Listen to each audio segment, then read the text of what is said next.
datang dari seorang analis geopolitik Malaysia yang menyatakan bahwa Indonesia adalah potensial superpower yang tengah bangkit. Beliau adalah Aiman Rasdan Wong. Jika kita lihat profilnya, beliau adalah seorang analis geopolitik Malaysia dan juga merupakan seorang pejabat administratif dan diplomatik di pemerintahan Malaysia, bos.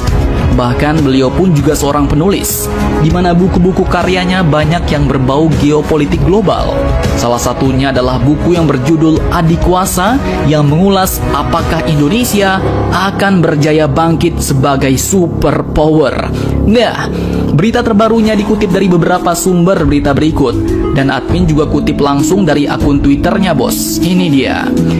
Baru-baru ini beliau pun menyebut bahwa Presiden Jokowi Indonesia telah mendayung di antara dua karang. Beliau pun mengakui bahwa langkah Presiden Jokowi adalah hal yang luar biasa karena berani mengajak dua pemimpin yang sedang berperang untuk melakukan gencatan senjata. Hasilnya positif. Meski tidak ada gelagat dua negara tersebut akan berdamai, namun Rusia pun memberi respon positif dengan hadirnya Presiden Jokowi. Rusia pun akhirnya membuka jalan laut untuk perdagangan gandum Ukraina ke luar negeri. Aiman pun mengatakan bahwa tidak semua negara mampu melakukan hal tersebut. Hanya negara yang punya kredibilitas dan dipercaya oleh Rusia dan Ukraina.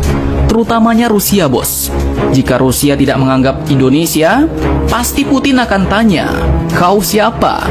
Kenapa saya harus melayani Anda dan mendengar perkataan Anda?" Tulis sang analis geopolitik Malaysia ini, bos. Selain itu, ia juga membandingkan cara Putin menyambut presiden lain dengan menyambut Pak Jokowi, bos. Saat menyambut presiden Prancis yaitu Macron dan juga para pejabat PBB, Putin pun menggunakan meja yang sangat panjang sehingga mereka terlihat sangat berjauhan dari sudut kamera. Kemudian berbeda pula saat Putin menerima Presiden Jokowi. Pak Putin pun menyiapkan dua kursi yang sangat berdekatan, kemudian berbincang dalam suasana akrab. Dan ini maksudnya Indonesia pun berada dalam good book Rusia. Menurutnya, Indonesia ada dalam good book Rusia adalah karena Indonesia dianggap netral dari awal konflik sampai sekarang. Dan yang kedua, Indonesia adalah potensial superpower yang tengah bangkit, ujar beliau. Selain itu, Aiman pun mengatakan bahwa dalam dasar luar Indonesia ada satu prinsip yang disebut mendayung di antara dua karang.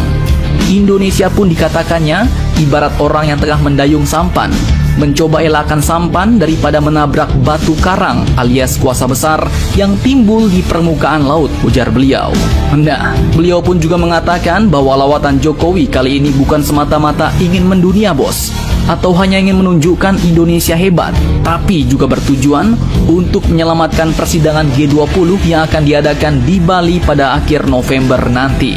Pak Jokowi ingin menjadikan G20 sebagai legasinya sebelum masa jabatannya berakhir pada tahun 2024 nanti. Berbagai upaya pun dibuat untuk menonjolkan citra Indonesia sebagai negara kuasa yang tengah bangkit. Ukraina-Rusia berdamai atau tidak, itu soal kedua bagi Indonesia. Yang penting, Pak Jokowi telah memberi pesan bahwa Barat tidak boleh mendikte Indonesia untuk memboikot Rusia. Bahkan Pak Jokowi pun turut menjemput Ukraina ke persidangan G20, bos. Untuk masa ini, Ukraina-Rusia masih sulit untuk berkompromi. Tapi keadaan mungkin bisa berubah mendekati bulan November nanti. Nah, bagaimana menurut kalian?